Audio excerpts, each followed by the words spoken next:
You know what bothers me? Spam phone calls. Spam phone calls. How many of you guys get spam phone calls? I get 10 to 15 at least a day, maybe more. And I can always tell it's a spam call because, well, here's what happens. Right first thing in the morning, I'll get a phone call and I know it's a spammer. Even my customers don't call me this early in the morning, but it's a spam call. And sometimes you can see it in the caller ID. It says United States. Really? I don't have any friends that are named United States. Or it might not even be a complete phone number on that caller ID. It'll have like 3 digits in United States, something like that. That's a spam call. If I answer that call, I can guarantee I'm going to have another 10 to 15 calls that day. If I don't answer that call, those calls are minimized for the rest of the day. Here's another thing I can tell. A lot of those spam calls are generated from a certain town near my town.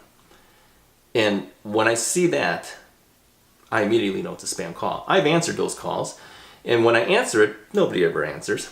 They're just checking to see if you actually will answer, and then all the other spam calls start coming in. So don't answer those calls if you happen to know it's from a specific area of town that you know generate a lot of spam calls.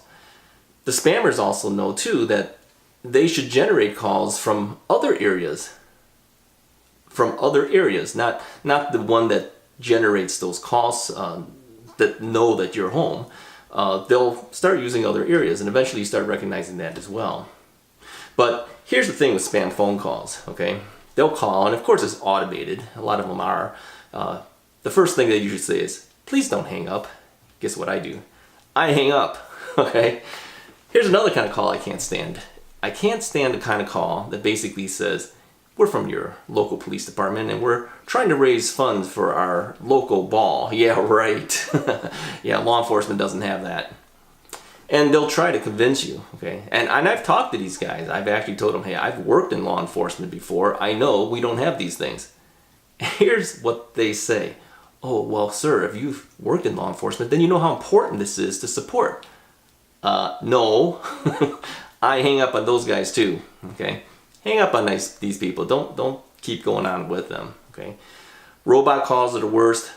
And then these other guys who just have the guts to basically talk to you, even though you tell them it's fake. It's just bad news. Don't talk to spammers. Now, I can deal with emails. Emails, I can see that on the subject line. It'll basically tell you, hey, you've won $1 million. Yeah, right. Or the Nigerian emails. Come on, you've all had those things. Photographers, for instance, we get things like, I'm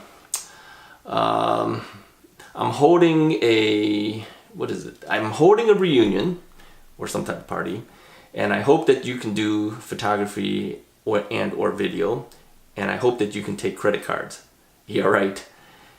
I've actually answered those too. I've answered one and I told them, no, we don't do it. And they'll email back, please, can you do it? No, we won't do it.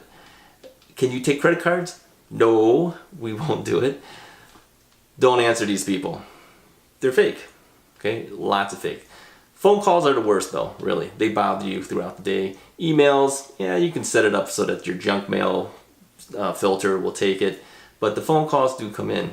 And you don't really know sometimes because the area codes sometimes are out of state. You kind of think, well, okay, it's probably a spam call. But even your own customers have moved into your state and haven't changed their phone numbers. So they have out-of-state area codes. This wasn't the case many, many years ago, but today that's actually more common. And the spammers know that, so they know that you're probably going to answer those calls. Don't answer the calls. It just bothers me. Does it bother you? What bothers you? Let me know. Comment below. And if you like these videos, go ahead and hit the like button and definitely subscribe to this channel because there's a lot of new content coming through about things that I don't like, but also about things that I do like. So it's a little bit of both, but I don't like a lot of stuff either. And that's really where we're heading here, right? Things that bother me. What bothers you? Let me know. Maybe we have something in common. Talk to you tomorrow.